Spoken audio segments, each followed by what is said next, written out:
Eilne vihmaraju andis paduvihma mõõdu kätte vaid Tallinnas, kus mõõdeti 56,5 mm vihma, mis moodustab terve kuu normist üle 2/3.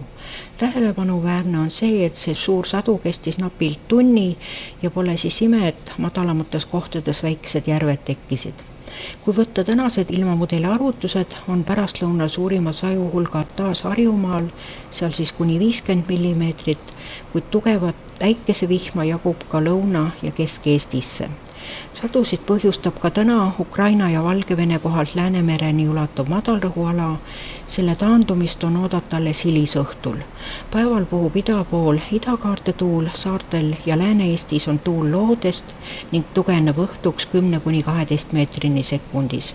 Tugevamaid tuuleiile kuni 15 meetrini sekundis on oodata ka äikesepilve all. Saartel ja läänerannikul peaks õhtupoolikul taevas selgeks lööma, seda põhjustab lääne poolt lähenev kõrgrõhuhari. Õhutemperatuur jääb vahemikku 20–25 kraadi, Kagu-Eestis võimalik 28 kraadi.